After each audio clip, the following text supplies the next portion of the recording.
Assalamualaikum warahmatullahi wabarakatuh. Alhamdulillahirrabbilalamin. Assalatu wassalamu ala asyrafil anbiya'i wal mursalin Sayyidina Muhammad wa ala alihi wa sahbihi ajma'in. Amma ba'du. Alhamdulillah, pertama-tama perkenalkan terlebih dahulu, nama saya adalah Novananda Fajri Ali Syahbana.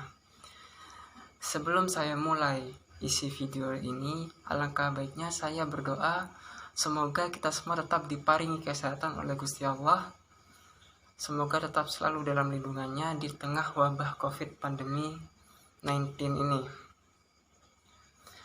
Dan untuk selanjutnya, saya akan membahas tentang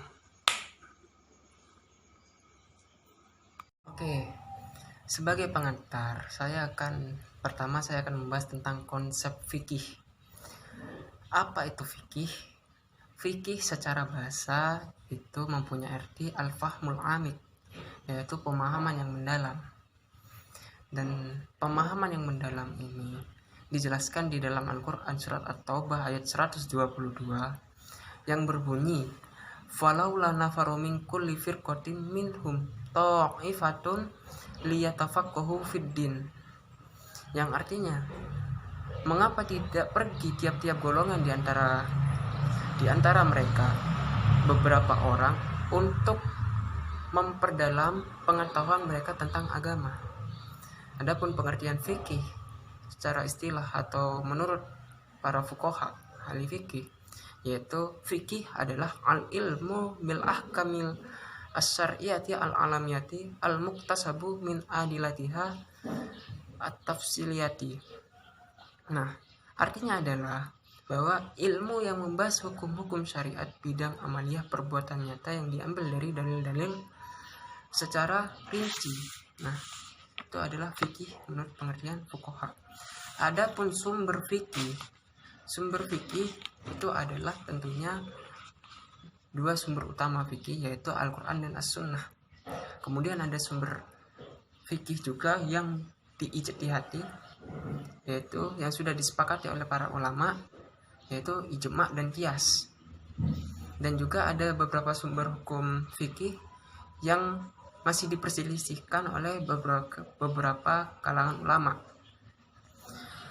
Contohnya seperti masalah mursalah, uruf al-istishab, al-istihsan, dan masih banyak yang lainnya. Yang selanjutnya objek fikih. Objek fikih di sini adalah membahas tentang seluruh perbuatan mukallaf yang memiliki nilai dan telah ditetapkan hukumnya. Yang dimaksud yang telah ditetapkan hukumnya di sini adalah bentuk perbuatan tersebut dalam hubungannya dengan hukum. Jadi yang telah ditetapkan di sini yaitu yang berkaitan dengan hukum. Hal ini disebut dengan hukum taklifi. Ada 5, yaitu wajib, sunnah, mubah, haram, dan makruh. Dan yang selanjutnya, pembagian fikih. Jadi di dalam fikih terdapat beberapa pembahasan. Ada fikih yang membahas tentang ibadah mahdoh atau ibadah yang murni yang kepada Allah, yaitu seperti mengatur hukumnya, yaitu seperti sholat, zakat, puasa, haji. Terus ada misal hukum fikih yang berkaitan dengan muamalah antara hubungan manusia dengan manusia yang lainnya. Hal ini juga untuk memenuhi hak masing-masing, seperti jual beli, sewa menyewa. Dan juga ada hukum yang berkaitan dengan masalah keluarga atau al-ahwal asasiyah. Nah, yaitu seperti nikah, talak, rujuk, iddah, nasab, dan nafkah. Dan masih banyak lagi pembagian fikih yang lainnya.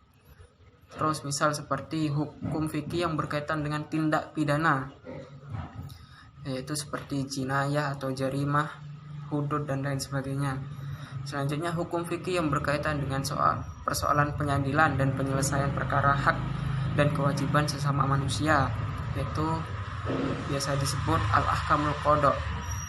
Yang terus ada hukum fikih yang berkaitan dengan masalah pemerintahan yang mengatur hubungan antara pemerintah dengan rakyat, yaitu al-ahkamus al-ahkam as-sultaniyah atau siyasah as-syar'iyah.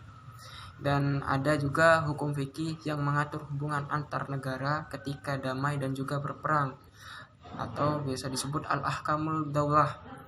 Dan yang terakhir ada hukum fikih juga yang berkaitan dengan persoalan akhlak, itu disebut al-adab. Nah, itu adalah pembagian-pembagian fikih dan pembahasannya. Dan mungkin itu saja yang bisa saya jelaskan tentang sedikit tentang konsep fikih. Mungkin untuk selanjutnya saya akan menjelaskan tentang ibadah mahdoh, yaitu sholat, zakat, puasa, haji. Dan untuk selanjutnya mari disimak, monggo. Membahas tentang bab toharoh. Apa itu toharoh? Toharoh itu berasal dari secara bahasa memiliki makna an-nadhafatu, artinya bersih atau suci. Kalau kita membahasnya dalam konteks lugatan atau secara bahasa, maka masih bersifat umum. Bersih di sini bisa bersih secara zahiriyah, secara yang tampak, seperti bersih dari hadas kecil dan juga hadas besar, atau bersih secara batiniah, batin, bersih dari penyakit hati, misal seperti iri, hasad, dengki, dan lain sebagainya. Menurut ulama tasawuf, obat hati atau obat untuk membersihkan hati yaitu dengan bikasroti zikrillah, yaitu dengan mengingat atau berzikir kepada Allah. Dan selanjutnya kita akan membahas yang secara istilahnya saja tentang toharoh. Di dalam kitab Fathul Qorib itu disebutkan bahwasannya toharoh itu fi'lu ma tustabaha bihis sholatu. Maksudnya ialah melakukan sesuatu yang dibolehkan dengan sesuatu itu akan sholat.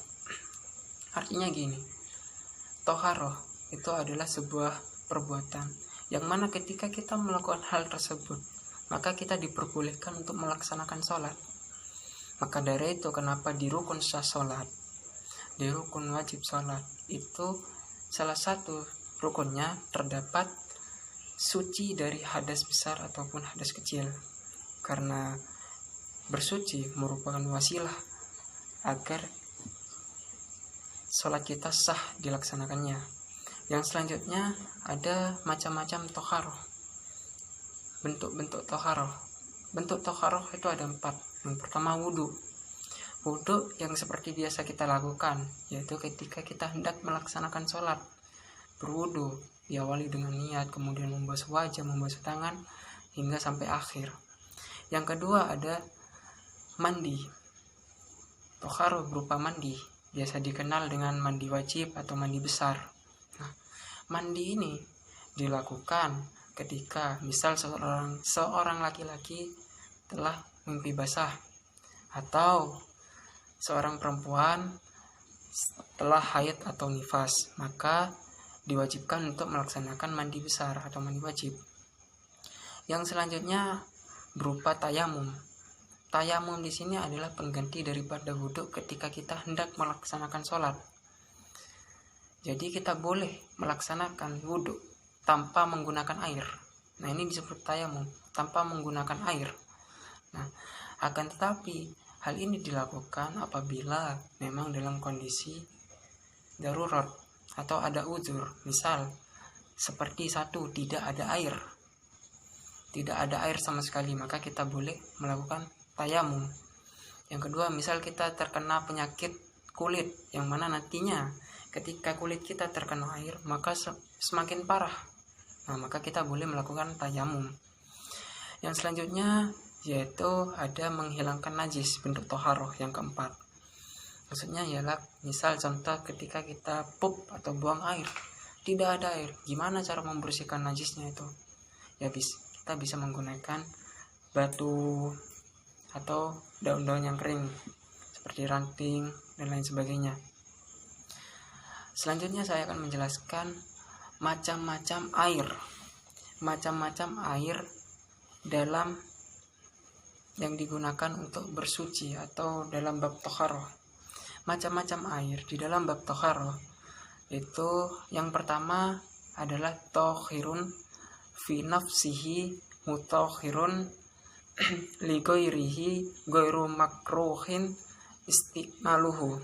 Maksudnya ialah tohirun fi nafsihi, air yang suci, mutohirun dan mensucikan, air yang suci dan mensucikan, li ghairihi untuk yang lainnya. Jadi air ini suci dan mensucikan untuk digunakan, dan dalam penggunaannya yaitu makruhin istikmaluhu, tidak ada kemakruhan dalam menggunakan air tersebut. Dan air ini itu biasa disebut dengan air mutlak. Contohnya seperti apa? Ibnu Qasim Al-Ghazali menyebut bahwa air mutlak itu ada 7.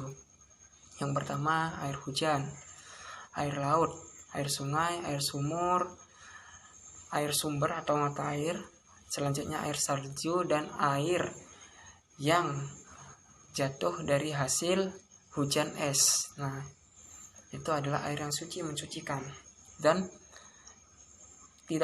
hukumnya tidak makruh.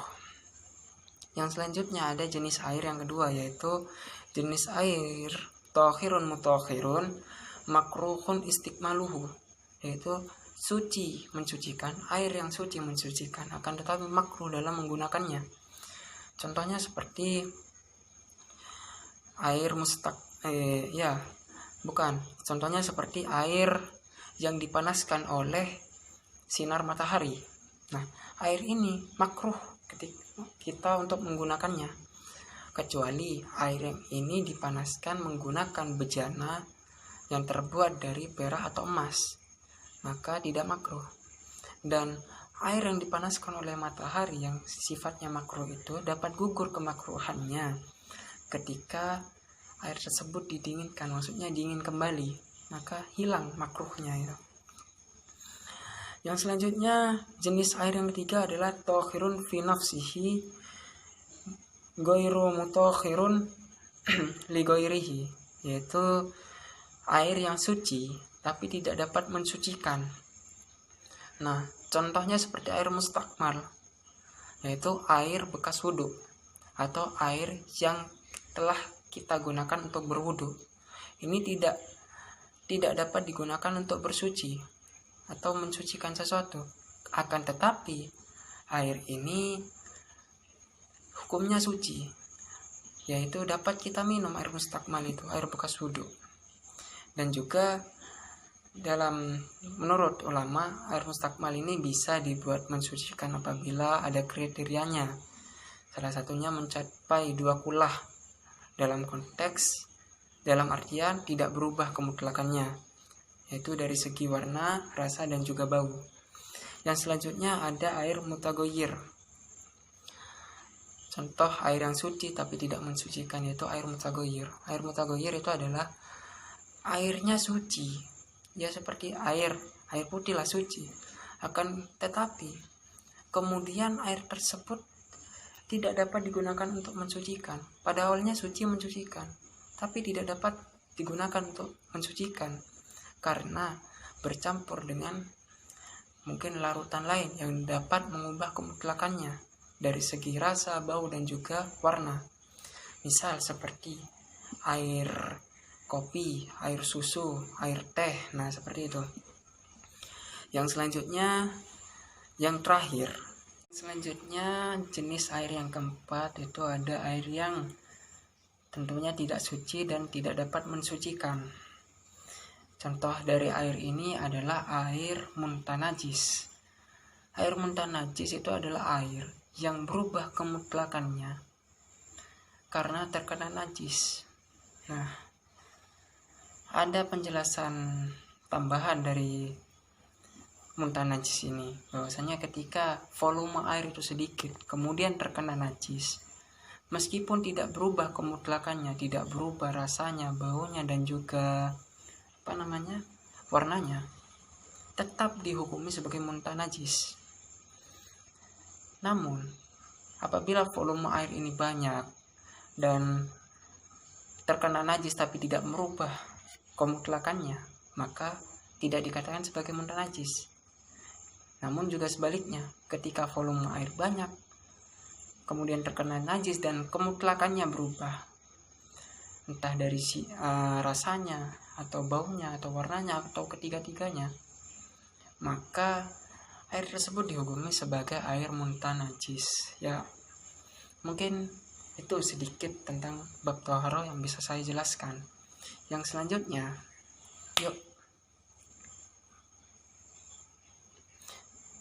selanjutnya saya akan membahas tentang bab sholat. Nah, sholat, sebelumnya kita ketahui bahwa Allah berfirman di dalam Al-Quran, di dalam surat Az-Zariyat ayat 56, Allah menyebutkan bahwa wa ma khalaqatal jinni wal insan illa liya'budun. Allah tidak menciptakan jin dan manusia kecuali untuk beribadah kepadanya. Dan salah satu bentuk ibadah yaitu adalah sholat. Dan sholat ini merupakan tiang agama. Dan nantinya ketika kita di alam kubur sana, tentu yang akan ditanyakan mengenai amal kita adalah sholat. Bagaimana sholat kita? Maka dari itu sholat penting untuk kita pelajari. Yang pertama, mungkin kita akan membahas tentang pengertian sholat. Apa itu sholat? Secara bahasa, sholat itu memiliki arti doa. Hal ini sesuai dengan surat At-Taubah ayat 103 yang berbunyi, wassalam alaihim inna sholataka sakanul lahum wallahu sami'un alim. Yang artinya adalah, dan berdoalah untuk mereka, sesungguhnya doa kamu itu menjadi ketentraman jiwa bagi mereka, dan Allah maha mendengar lagi maha mengetahui. Nah, adapun secara istilah, menurut Syekh Muhammad bin Qasim Al-Ghorobili dalam kitab Fathul Qorib itu menyebutkan bahwa sholat ialah secara istilah syara, sebagaimana yang dikatakan oleh Imam Ar-Rafi'i, sholat ialah rangkaian ucapan dan perbuatan yang diawali dengan takbir dan diakhiri dengan salam beserta syarat-syarat yang telah ditentukan. Nah, di dalam sholat itu terdapat syarat wajib, syarat sah, dan juga rukun sholat. Yang pertama adalah syarat wajib sholat. Pertama, harus muslim. Kedua, berakal sehat, tidak gila. Ketiga, balik. Yang keempat, suci. Dan yang kelima, dalam keadaan sadar. Yang selanjutnya adalah syarat sah sholat, yaitu yang pertama adalah telah masuk pada waktunya. Yang kedua adalah menghadap ke kiblat. Yang selanjutnya adalah menutup aurat. Dan selanjutnya adalah suci. Suci dalam artian suci badan, suci pakaian, dan suci tempat. Yang kelima adalah tahu tata caranya atau tahu bagaimana tata cara sholat. Yang selanjutnya adalah rukun sholat. Rukun sholat itu ada 13, yaitu diawali dengan niat, kemudian berdiri bila mampu, tapi bila tidak mampu berbaring atau tidur, berbaring atau duduk apabila memiliki uzur. Yang selanjutnya membaca takbiratul ihram, kemudian membaca surat Al-Fatihah. Setelah itu ruku, setelah ruku iktidal, setelah iktidal sujud, setelah sujud duduk di antara dua sujud, setelah duduk di antara dua sujud tasyahud akhir. Setelah itu membaca tasyahud akhir, kemudian membaca sholawat pada tasyahud akhir. Yang ke-12 itu mengucapkan salam pertama, dan yang terakhir itu adalah tertib atau berurutan. Nah, selanjutnya sholat itu terdapat berbagai macam hukumnya. Hukum sholat itu ada yang wajib, ada yang sunnah, ada yang haram atau dilarang untuk melakukannya. Yang pertama sholat wajib, tentunya seperti sholat 5 waktu. Yang kedua, sholat sunnah banyak, contohnya seperti sholat duha, sholat tahajud, sholat rawatib, dan lain sebagainya. Yang ketiga adalah sholat yang dilarang atau diharamkan. Nah, dilarang atau diharamkan ini terdapat dua kategori.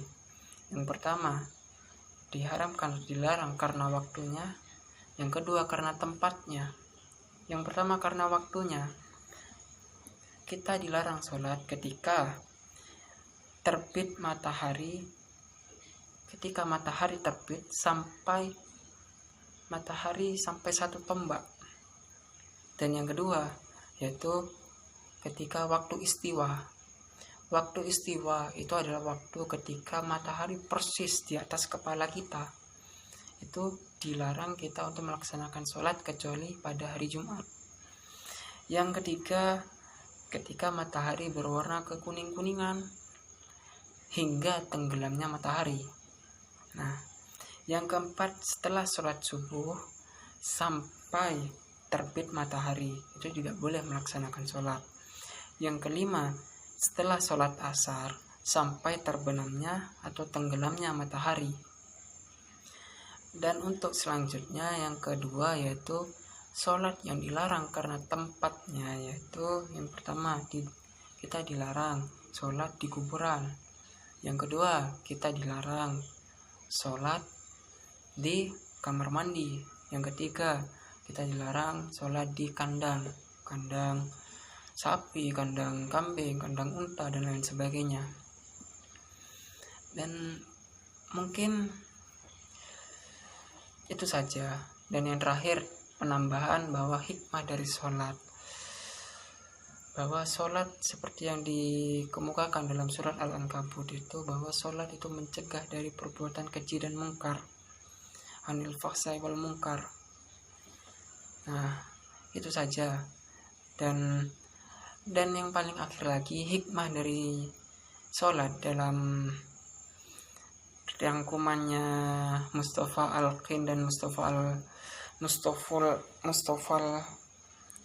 Al-Bagor dalam Al-Fiqh Al-Manhaj Al-Mazhab Imam Asy-Syafi'i juz 1 halaman 98 itu ada beberapa hikmah sholat. Yang pertama, di dalam sholat terdapat sujud. Sujud itu merupakan kegiatan kita merendahkan diri hingga kita mencium tanah.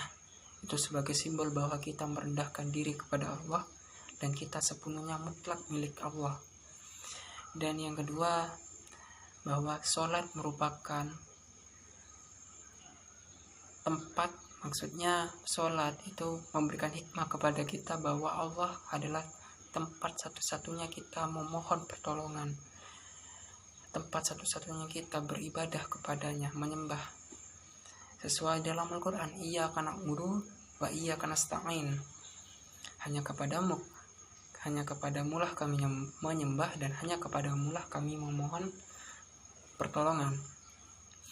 Yang selanjutnya yaitu sholat itu ada yang wajib, yaitu dilaksanakan sebanyak 5 kali. Hikmahnya adalah itu merupakan ajang daripada kita taubat, karena tidak mungkin dalam sehari kita tidak berbuat dosa, pasti berbuat dosa. Makanya sholat wajib itu 5 sebagai ajang untuk kita bertobat. Dan hikmah yang terakhir yaitu memperkuat akidah dan keimanan. Dan kita ketahui bersama, mungkin kita selama ini terlena akan kehidupan dunia sehingga kita lupa akan akhirat, kita lupa akan mengingat Allah. Sehingga dengan kita melaksanakan sholat itu dapat mengingatkan kita kepada Allah, memperkuat keyakinan dan keimanan kita. Hal ini dikiaskan seperti daun yang kering kemudian segar kembali ketika diguyur hujan, yaitu orang yang berada di kehidupan dunia kemudian dia melaksanakan sholat. Seperti itu gambarannya.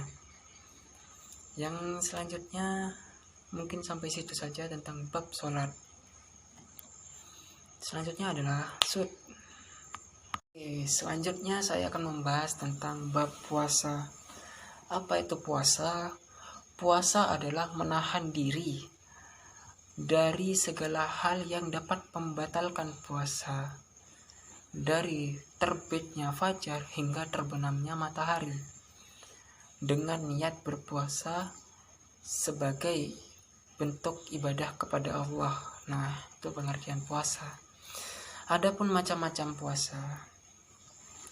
Puasa itu ada yang namanya puasa wajib, puasa sunnah, dan bahkan ada puasa makruh, dan bahkan juga ada puasa yang dilarang.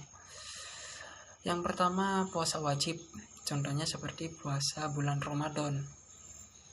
Puasa yang dilakukan di bulan Ramadan. Yang contoh lainnya seperti puasa nazar. Puasa nazar ini adalah puasa yang mana kita bersumpah akan terjadinya sesuatu. Ketika itu datang, maka kita akan berpuasa. Misal, saya bersumpah ketika THR cair, maka saya akan berpuasa 3 hari. Nah, itu wajib untuk dilakukan. Yang kedua adalah puasa sunnah. Puasa sunnah di sini banyak contohnya seperti puasa Senin Kamis, puasa Daud, puasa Asyura, puasa Arafah, dan puasa 6 hari di bulan Syawal, dan lain sebagainya, banyak. Yang selanjutnya adalah puasa yang haram. Puasa yang haram untuk dilakukan. 1. Contohnya seperti puasa di hari raya. Itu dilarang. Hari raya Idul Fitri atau Idul Adha itu dilarang. Yang kedua, di hari tasyrik. Yang ketiga, hari yang diragukan untuk berpuasa. Yang ketiga adalah puasa yang dikhususkan hanya untuk hari Jumat saja, tanpa ada alasan yang jelas. Yang terakhir itu adalah puasanya seorang istri, yaitu puasa sunnahnya seorang istri tanpa seizin suaminya.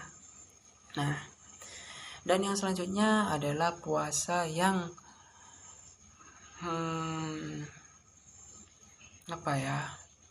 puasa yang dilarang juga ini. Bukan makruh tapi juga dilarang kayaknya ya. Yaitu puasa wisol. Misal ya, maksudnya puasa yang kita berbuka 2 hari, kita berbuka puasa, kemudian kita berpuasa selama 2 hari. Paham? Enggak kan? Jadi puasa wisol ini adalah puasa kita 2 hari makan sudah. Kemudian 2 hari berikutnya kita berpuasa, tidak makan, tidak minum selama 2 hari full. Nah, itu tidak boleh, dilarang. Dan yang kedua, contohnya seperti puasa 1 tahun penuh. Nah, ini tidak boleh karena tidak ada anjurannya, dan kedua juga ya mungkin bisa menimbulkan mudarat bagi diri kita sendiri. Yang selanjutnya, syarat sah puasa. Yang pertama, kita harus niat. Ini syarat sah yang pertama. Yang kemudian, yang selanjutnya adalah suci. Kita harus suci. Kalau bagi perempuan, suci dari haid dan juga nifas. Yang laki-laki junub, suci dari junub itu. Nah, yang selanjutnya rukun puasa itu hanya ada 1, yaitu kita cukup menahan diri dari segala sesuatu yang membatalkan puasa. Banyak hal yang dapat membatalkan puasa, tidak hanya makan dan minum, yaitu banyak. Contohnya seperti kita sengaja junub. Contoh lainnya, misal kita memiliki niatan yang sangat amat besar untuk membatalkan puasa, akan tetapi tidak kecapaian, meskipun puasanya full sampai maghrib, tapi niatan kita ingin membatalkannya. Nah, itu batal. Dan ada beberapa yang lainnya. Yang selanjutnya mungkin itu saja tentang sekilas tentang bab puasa. Oke, penjelasan selanjutnya cekling. Yang selanjutnya adalah zakat. Bab zakat. Pengertian zakat secara bahasa adalah berupa isim masdar, yaitu dari kata dasar zaka yang artinya tumbuh, bersih, berkembang, berkembang, dan bertambah. Adapun secara istilah atau menurut istilah fikih, zakat adalah nama bagi sejumlah harta tertentu yang dikeluarkan untuk beberapa golongan khusus dengan persyaratan tertentu. Dan hukum dari mengeluarkan zakat ini adalah fardhu ain, wajib bagi orang-orang yang memenuhi syarat-syaratnya. Adapun macam-macam zakat dan juga nisabnya. Yang pertama ada zakat fitrah. Zakat fitrah adalah zakat yang dikeluarkan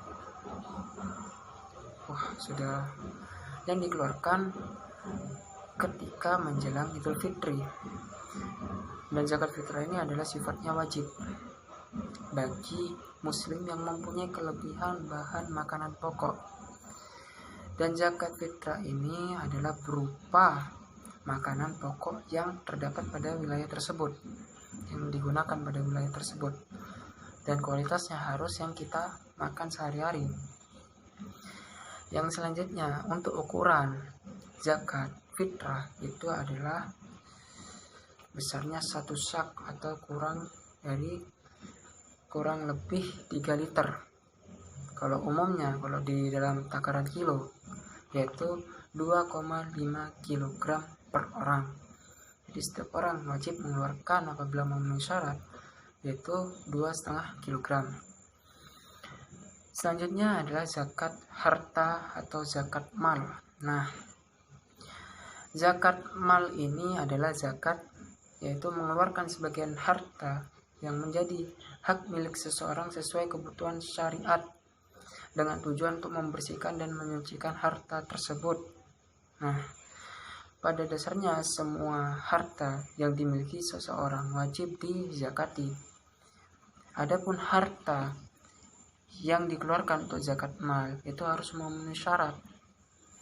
Yang pertama, tentunya harus milik sendiri.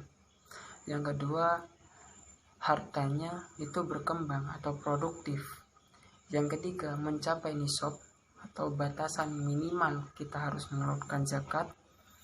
Yang keempat adalah mencapai haul atau 1 tahun. Dan yang kelima, kita bebas dari hutang. Oke, yang selanjutnya zakat mal yang kedua adalah zakat emas dan perak. Untuk ketentuan nisab pada zakat emas dan perak adalah emas yaitu senilai 200 miskal atau sekitar 85 gram. Adapun perak yaitu senilai 200 dirham atau sebesar 595 gram. Nah, dan masing-masing telah dimiliki selama minimal 1 tahun. Dan untuk selanjutnya adalah zakat hasil pertanian. Nah, zakat hasil pertanian atau zakat zuru ini ada 2 kategori. Yang pertama yaitu zakatnya 10% apabila pertanian tersebut itu menggunakan air hujan, maka zakatnya 10%. Dan yang kedua, zakatnya 5% apabila pertanian tersebut menggunakan saluran irigasi atau perairan.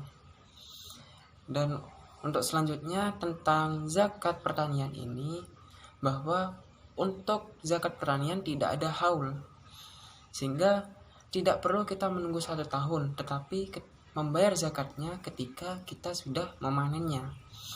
Yang kedua, poin kedua, bahwa dari zakat 10% dan 5% tersebut itu dipotong ketika yang didapatkan adalah hasil bersihnya. Jadi sudah dipotong biaya perairan atau irigasi, biaya ongkos perawatan dan lain sebagainya. Dan yang selanjutnya adalah zakat harta perniagaan atau zakat perdagangan. Nah, dan hal ini sama seperti nisabnya yaitu ketika mencapai senilai 85 gram emas atau 595 gram perak dan dimiliki selama minimal 1 tahun. Adapun zakatnya yaitu 2,5% dari harta yang kita miliki.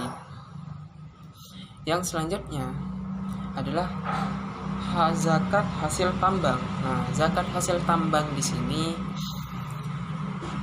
bahwa ketentuannya sama ketika sudah mencapai 595 gram perak atau kalau emas yaitu mencapai 85 gram emas. Akan tetapi di sini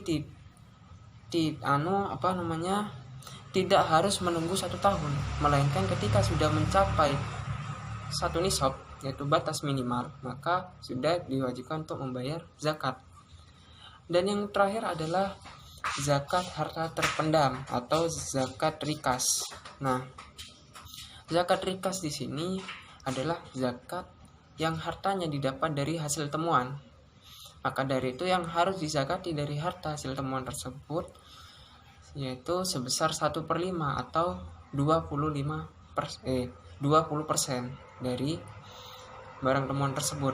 Nah, dan yang terakhir, adapun orang-orang yang menerima zakat, yang berhak menerima zakat atau mustahik zakat adalah yang pertama adalah orang fakir, orang miskin, amil, mu'alaf, ar-raqib, ar-riqab atau hamba sahaya. Yang selanjutnya al-gharimun, orang yang memiliki hutang, fisabilillah. Yang selanjutnya adalah ibnu sabil atau musafir. Terus juga terdapat orang yang tidak berhak menerima zakat. Contohnya seperti 1. Orang kaya. 2. Anak kecil yang dianggap kaya karena orang tuanya kaya. Yang ketiga, orang kuat yang mampu bekerja. Yang keempat adalah orang kafir, murtad, dan memerangi Islam. Dan yang kelima, istri karena sudah dinafkahi oleh suaminya. Keenam, kedua orang tua, anak dan kerabat dekat karena sudah dinafkahi juga. Dan yang kelima adalah yang terakhir, yang ketujuh adalah ahlul bait atau keturunan Nabi Muhammad SAW. Oke, selanjutnya saya akan menjelaskan tentang bab haji. Kata haji secara lugawi itu berasal dari bahasa Arab yaitu al-qasdu, yang artinya menyengaja menuju suatu tempat atau mengunjungi secara berulang-ulang. Sedangkan pengertian secara istilah atau secara syarah adalah mengunjungi Ka'bah untuk beribadah kepada Allah dengan rukun-rukun tertentu serta beberapa kewajiban dan mengerjakannya pada waktu tertentu. Nah, adapun hukum melaksanakan haji itu terdapat dalam surat Ali Imran ayat 97 yang berbunyi Bismillahirrahmanirrahim. Walillahi 'alan nasi hijjul baiti man istata'a ilaihi sabila. Wa man kafara fa innallaha ghaniyyun 'anil 'alamin. Shadaqallahul adzim. Yang artinya adalah mengerjakan haji adalah kewajiban manusia terhadap Allah, yaitu bagi orang yang sanggup mengadakan perjalanan ke Baitullah. Barang siapa yang menginginkan kewajiban haji, maka sesungguhnya Allah Maha Kaya, tidak membutuhkan sesuatu dari alam semesta. Nah, selanjutnya, di dalam haji terdapat syarat, rukun, dan wajib haji. Syarat haji itu ada 5. Yang pertama, Islam. Yang kedua, balik. Yang ketiga, berakal. Keempat, merdeka. Kelima, mampu menjalankan. Adapun yang dimaksud mampu menjalankan di sini ada 6 hal. Yang pertama, mampu memiliki biaya untuk pergi ke Mekah dan juga kembali ke tanah air. Yang kedua, mampu dalam kondisi sehat jasmani dan juga sehat rohani. Yang ketiga, mampu akan ilmu, memiliki ilmu tentang ibadah haji, yaitu dengan mengetahui tata caranya. Yang keempat adalah aman selama perjalanan dari pergi hingga pulang. Selama aman maka boleh. Yang selanjutnya adalah ada kendaraan baik milik pribadi, pemerintah atau swasta. Dan yang keenam adalah khusus bagi wanita harus disertai mahram. Adapun rukun haji yang pertama adalah ihram, yang kedua adalah wukuf, yang ketiga adalah tawaf, yang keempat sa'i, kelima tahallul, keenam tertib atau berurutan. Adapun wajib haji yaitu ihram dari mikot, yang kedua mabit atau menginap di Musdalifah, yang ketiga menginap di Mina, yang keempat melempar jumroh, yang kelima tawaf wada atau perpisahan, dan yang terakhir adalah meninggalkan segala larangan haji. Yang selanjutnya jenis-jenis haji. Jenis-jenis haji di sini ada 3. Yang pertama ada haji tamattu. Haji tamattu adalah mengerjakan umroh terlebih dahulu kemudian haji. Yang kedua adalah haji ifrad, yaitu mendahulukan haji kemudian umroh. Yang ketiga adalah qiron. Nah, qiron ini meniatkan kita beribadah, yaitu bersamaan antara haji dan umroh. Jadi niatnya bersamaan, sehingga pelaksanaan atau aktivitas umroh itu menjadi satu dengan rukun-rukun haji. Mungkin itu saja yang dapat saya sampaikan dan yang saya jelaskan. Kurang lebihnya mohon maaf. Wabillahi taufiq wal hidayah. Wassalamualaikum warahmatullahi wabarakatuh.